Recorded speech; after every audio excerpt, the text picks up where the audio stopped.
Children, welcome to my channel understanding biology. जैसा कि मैं हमेशा कहती हूँ कि चैनल का नाम है अंडरस्टैंडिंग बायोलॉजी, बट हम यहाँ पर ईवीएस भी डिस्कस करेंगे। ठीक है, ये क्लास 10th के टॉपिक्स हैं। तो let's start with reasons for growing population in developing countries. Developing countries में जो पॉपुलेशन बढ़ रही है उसके रीजंस क्या हैं। Let us take an example of our country. अपनी कंट्री का एग्जाम्पल लेते हैं, इंडिया। ठीक है, रिलीजियस बिलीव्स, अलग अलग रिलीजन की अलग अलग बिलीव्स होते हैं, उनकी अलग अलग मान्यताएं होती हैं। किसी में कहा जाता है कि बच्चे भगवान की देन होते हैं, जितने ज़्यादा होंगे, और इस तरह से बहुत सारी मान्यताएं होती हैं। ठीक है, तो ये एक रीज़न है, ये एक बिलीफ है कि ये एक रीज़न है कि पॉपुलेशन जो है इसकी वजह से भी बढ़ रही है। फिर आगे बात करते हैं preference for a male child. बहुत लोगों को ऐसा होता है कि भाई एक मेल चाइल्ड होगा तो ही हमारी जनरेशन, हमारे जो चीज़ें हैं, जो भी वो इनहेरिट होंगी, हमारी पर्सनल जो भी चीज़ें हैं। ठीक है, तो ये एक बहुत बड़ा फैक्टर है जो हमारी सोसाइटी को कहीं ना कहीं पीछे करता है, मेरे अकॉर्डिंग। ठीक है, तो ये हो गया preference for a male child. जैसे किसी का एक बेटी हुई, फिर दूसरी बेटी, तो इस तरह से वो मतलब एक चेन वो चलती चली जाती है जब तक उनके बेटा नहीं होता है। तो ये हो गया एक और reason for the growing population in developing countries. अब बात करते हैं लैक ऑफ एजुकेशन। बहुत लोग पढ़े लिखे नहीं होते, उन्हें नहीं मालूम होता है कि वो समझ नहीं सकते कि हाँ, अगर हमारी बड़ी फैमिली होगी तो उसके क्या क्या नुकसान होंगे। तो ये हो गया लैक ऑफ एजुकेशन। और दूसरा हुआ lack of family planning facilities. लोगों को पता ही नहीं है, तो इसलिए ये भी प्रॉब्लम हो सकती है कि भाई फैमिली प्लानिंग फैसिलिटीज़ के बारे में नहीं पता है, अवेलेबिलिटी नहीं है, वहाँ तक पहुँच नहीं रहा है। तो ये सारी चीज़ें हो जाएंगी हमारे reasons for growing population in developing countries. अब हम देखने जा रहे हैं role of developed countries in environmental degradation. Environmental degradation में डेवलप्ड कंट्रीज़ का क्या रोल होता है। ठीक है, पहला क्या है, मोर कंजम्पशन। डेवलप्ड कंट्रीज़ इतनी हाई उस पर होती हैं कि वहाँ पर जो प्रोडक्टिविटी होती है वो ज़्यादा होती है, कंजम्पशन भी उसी के अकॉर्डिंग ज़्यादा होता है। जब कंजम्पशन ज़्यादा होगा तो ऑटोमेटिकली वेस्ट जनरेशन भी क्या होगा, ज़्यादा होगा, वेस्ट भी ज़्यादा अमाउंट में प्रोड्यूस होगा। और उसके बाद मोर पॉल्यूशन, लोग होंगे सड़कों पे।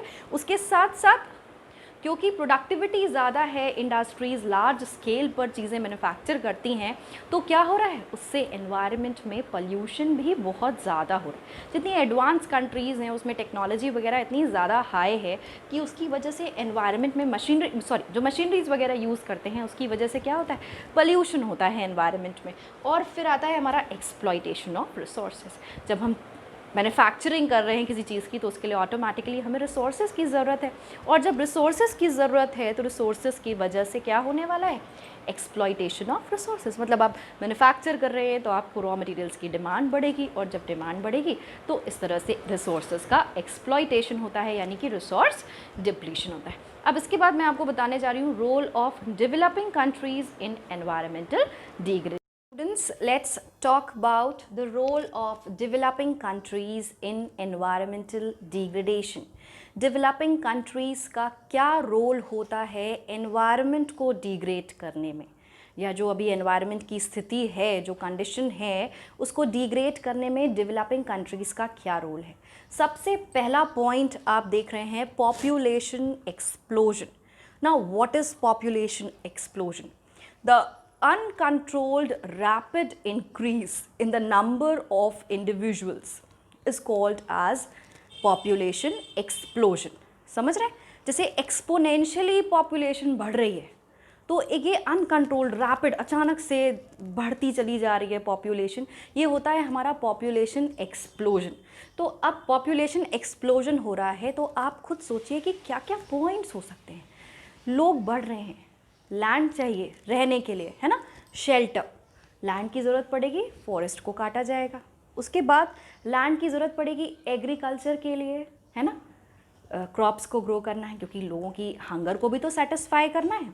तो क्या हुआ, पॉपुलेशन एक्सप्लोजन की वजह से डिफॉरेस्टेशन किया जाएगा, रिसोर्सेज को एक्सप्लॉइट किया जाएगा, है ना। उसके बाद supply in the international market. देखिए इसका क्या मतलब है यहाँ पर आप समझिएगा।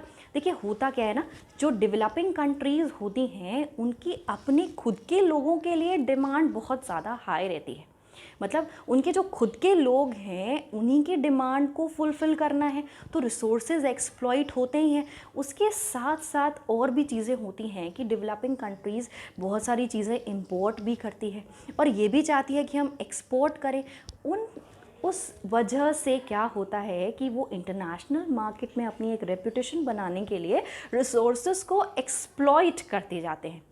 समझ में आ रहा है? जैसे मैंने कहा कि इंडिया है, इंडिया की पॉपुलेशन इतनी ज़्यादा है, हमें अपने ही लोगों की डिमांड को पहले तो फुलफ़िल करना है, अपने ही लोगों को पहले खाना देना है ना, फिर उसके बाद हम एक्सपोर्ट करेंगे, है ना। तो हमें एक्सपोर्ट भी करना है, अपने लोगों की डिमांड को भी फुलफ़िल करना है, हम अपनी कंट्री की इकोनॉमी को भी बेटर करना चाहते हैं, अच्छा करना चाहते हैं। तो इससे क्या होना है, तो हम क्या करते हैं, रिसोर्सेज को और एक्सप्लॉइट करने लगते हैं, उसको बुरी तरह से यूज़ करने लगते हैं। तो ये हो गया हमारा supply in the international market. उसके बाद least usage of renewable sources of energy. अच्छा, अब आप मुझे सोचिए अपने आप में आप कि देखिए सोलर एनर्जी, ठीक है, रिन्यूएबल सोर्स ऑफ एनर्जी है। रिन्यूएबल और नॉन रिन्यूएबल आपको पता होगा कि renewable sources of energy which can be replenished within a short period of time, और non renewable sources of energy are the sources which can not be replenished within a short period of time, ठीक है। तो जो renewable sources होते हैं जैसे कि solar energy हो गया, विंड एनर्जी हो गया, ये सब हमारी कंट्री में बहुत ही कम लोग यूटिलाइज़ करते हैं। आप कहीं जाएंगे सोलर पैनल्स अब दिखने लगे हैं थोड़े बहुत, लेकिन फिर भी सबके यहाँ नहीं है ना। तो जो डेवलपिंग कंट्रीज़ होती हैं उनमें रिन्यूएबल सोर्सेज ऑफ एनर्जी का बहुत ही कम यूसेज होता है, बहुत ज़्यादा लोग उसको यूज़ नहीं करते हैं। तो ये भी एक पॉइंट हो गया कि क्योंकि हम नॉन रिन्यूएबल सोर्सेज को यूटिलाइज़ करें, जैसे मान लीजिए फॉसिल फ्यूल्स हैं, हमें कहीं जाना है, हमने व्हीकल निकाली, हम चले गए, फॉसिल फ्यूल्स को हम यूटिलाइज़ कर रहे हैं, पेट्रोल, डीजल, ये सब क्या हो रहा है, इसका कंजम्पशन बहुत ज़्यादा है और प्रोडक्शन आज भी उसी स्पीड पर। आपको पता है इन फॉसिल फ्यूल्स के बनने के लिए मिलियंस ऑफ ईयर्स लग जाते हैं। बनता कहाँ है, आपको मालूम होगा कि जब क्या कहते हैं, ये जो एनिमल क्रिएचर्स होते हैं, धीरे धीरे जब ये ज़मीन के नीचे ज़मीन पर इनकी जब लेयर्स बनने लगती हैं, काफ़ी साल हो जाते हैं, तो वो ऑयल में धीरे धीरे कन्वर्ट होने लगते हैं अंडर द प्रेशर। वहाँ पर बहुत सारा प्रेशर होता है, physical, chemical pressure, biological pressure ना, उसकी वजह से वो ऑयल में कन्वर्ट हो जाता है, क्रूड ऑयल, ठीक। तो अब ये जो प्रोसेस है बनने का, इसको बहुत टाइम लगता है और पॉपुलेशन बढ़ रही है। everyone wants the vehicle, everyone want the land for as a shelter, है ना। तो ये सारी चीज़ों की वजह से क्या हो रहा है, हम एक्सेसिव यूटिलाइजेशन कर रहे हैं और हम नॉन रिन्यूएबल रिसोर्सेज को ही यूज़ कर रहे हैं, रिन्यूएबल्स को नहीं यूज़ कर रहे हैं, है ना। बहुत कम लोग ऐसे होंगे जो क्या कहते हैं रिन्यूएबल सोर्सेज को यूटिलाइज़ कर रहे हैं। तो ये क्या प्रॉब्लम है, ये भी क्या हो गया, एक हमारे लिए नुकसान है कि हम एनवायरनमेंट को अपने डैमेज कर रहे हैं, उससे बहुत पोल्यूशन होता है ना। अब बात करते हैं पावर्टी की। जितने ज़्यादा लोग होंगे तो उनको उतना काम भी चाहिए, और जब उनको काम चाहिए और उनको काम नहीं मिलेगा तो गरीबी भी रहेगी, हो सकता है क्राइम रेट भी बढ़े। तो ये सारी चीज़ें जो हैं, ये सारे फैक्टर्स हो जाते हैं। लेकिन हम यहाँ एनवायरनमेंट से रिलेटेड डिस्कस कर रहे हैं तो क्राइम रेट वगैरह पे नहीं जाएंगे। पावर्टी रहेगी तो और भी बहुत सारी चीज़ें हैं जो लोगों पर असर इस चीज़ का आए, ठीक है। तो ये हो गया role of developing countries in environmental degradation. Thank you children. अब हम नेक्स्ट वीडियो लेकर के आएंगे जिसमें हम डिस्कस करेंगे डेमोग्राफिक ट्रांजिशन। Thank you.